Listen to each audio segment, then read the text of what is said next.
Alright, honestly, I'm not the biggest boxing or MMA fan because I don't want to see people getting punched in the face. That just doesn't seem cool at all. So I knew nothing about Christy, and very, very interesting story.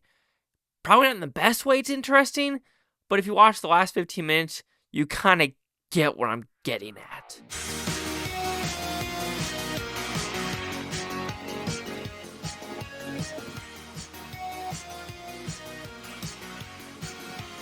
Chase Liaki here with the Blue Futon, reviewing Christy. So what's up? Pretty simple premise. We're following Christy around and what she has done when she was in West Virginia to Florida and where she is at today, and also her husband, Jim, and also a bunch of people she worked with in the gym as well. Not like two gyms, chat. Jim, the name, and gym as in a workout gym, right? And we follow her career through multiple years from West Virginia to Tennessee to Florida, to the final conclusion, you could say in 2017 when the film does show the conclusion of this story. So did I like this film? It's a pretty dang good one. But I can see how some people might not like it because there were some laws in the story which you're kind of confused where it is trying to go. And there are some character aspects you really do wish there was more of, especially the mother character and the father character and the brother character. Because even though they're a family, they're a very lopsided family. I'll put it that way because, they're lopsided for their beliefs and what they want to do. And I feel like the dad could have had some good dialogue. The brother could have a little bit more dialogue. And the mom could have had more stingy dialogue as well. And again, you're probably thinking, what are you talking about? Watch the movie and you will find out.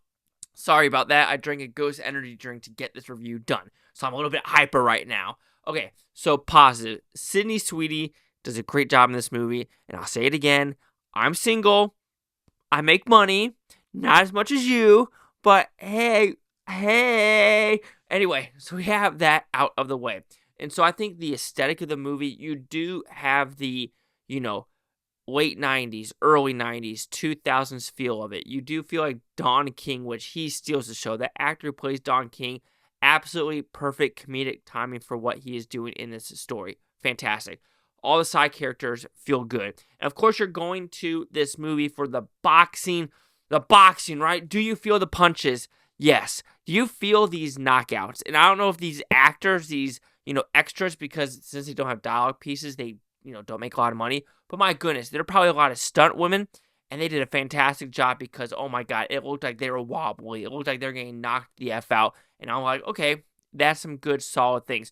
Don't expect, elongated fight sequences because that's not the point. The kind of point is to show what her main fights are, who she has really interacted with, and how that connects to the story. And some of the bigger fights, like Ali's daughter, sure, that's a big one. And my goodness, why would Jim do that? Why would Jim put Chrissy through that shit? That makes no sense. That is the most BS thing. And after realizing that, now you know why when they go to the weigh-ins, that's why they're basically skin and bone. Basically naked to make sure they're not lying about their weight through and throughout. Because even if you know wrestlers, a lot of them will make weight by putting a trash bag on, go in the sauna, and sweat that shit off. And it does kind of talk about this in this movie. So yeah, you could say it's a typical biopic of where she goes, what her training is, and her abusive husband, Jim. And that is holy shit kebab. I don't think anyone in the theater knew this story because the last 15 minutes absolutely had people gasping in this theater. It was the biggest gasps I've heard in quite some time of people going, what the fuck just happened? And it is oh, this is crazy. You're oh, nah. Because there's one scene that shows up where Ben Foster's like, who are you talking to? And you're thinking, okay. Then something shows and you're like, oh, okay. Then something happens, you're like, what the fuck? And then you see then you go, what the fuck? Then you go, what the fuck again? It's like, oh my God. The what the fuck factors go tenfold. And then when the conclusion happens and then something happens at a location with the family, another what the fuck moment happens. And you're just like, oh my God. And that is where I do wish that the father and her brother had a little bit more meat to the bone with their characters. That's what I would say my biggest gripe with some of the characters is that level right there. But I think the aesthetic is good. I think the score is pretty solid in this movie. I am curious what the critics are going to give this one because there was like Oscar buzz. I don't think anything's going to happen with this one. I know people are talking about the distributor. This is the first time distributing Black Bear because they're usually a producer, not a distributor. But I think that has nothing to do with it. Neon did that with I, Tonya. I, Tonya got like 3 Oscar nominations, so there's that. So I really don't put that into it. I just don't know a lot of people are going to actually watch this one. And I think that's the unfortunate thing because how many of you have actually seen trailers for this movie, Christy, in theaters? Me, as a person who goes to the theater probably 5 times a week, I haven't seen this trailer whatsoever. So I think that doesn't help its cause at all.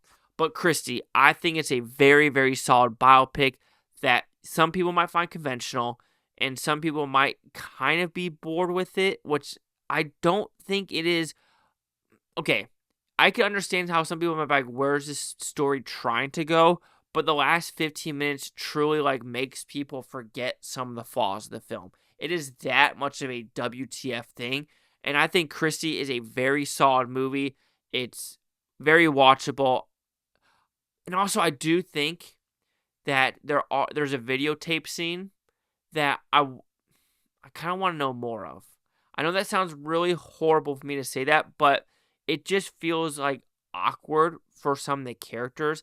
And I kind of want them to dive deep into maybe Ben Foster's character for why make a video like this. And so, like I said, there might be unanswered questions because there might be no answers to these questions. I completely understand that. But it makes you go, huh, for sure. But overall, Christy, solid movie. I thought the aesthetic was good. Sydney Sweeney does a great job with this role. She has great genes through and throughout, even though she's not wearing jeans. But you get what I'm getting at. Like, even though I know she's lesbian in this movie, but I'm like, still like, I'm in love. I'm in love. But I ain't gonna do what Ben Foster does. Or Jim. Hell to the nah, nah, nah. So Christy will receive a 4 out of 5 with Futons, which equals that 80%. Let's see what the critics and user scores gave this one. Critics a 69% with 58 of them. Nothing for the audience score. Critic consensus. While Christy falters in tonal cohesion and emotional impact, I disagree. The ending, the very, very last 2 minutes is very emotional. It remains a compelling showcase for Sydney Sweeney's transformation performance, grounded in a mythic genre and raw personal storytelling. Yeah, you will not know Ben Foster for the first 15 minutes. You're like, wait a minute. Oh, that is him. So good transformation of performance by him as well. 69-80. Chase out here at the Blue Futon. Like, comment, subscribe. Only Futontopia. Your Blue Futonians. Thank you for watching. A great day. I'm going to watch today, tomorrow, a week from a month, a year from now. Every single freaking one of you. Peace, love, and 1, 2, huh. How's my form? It's pretty shitty, isn't it?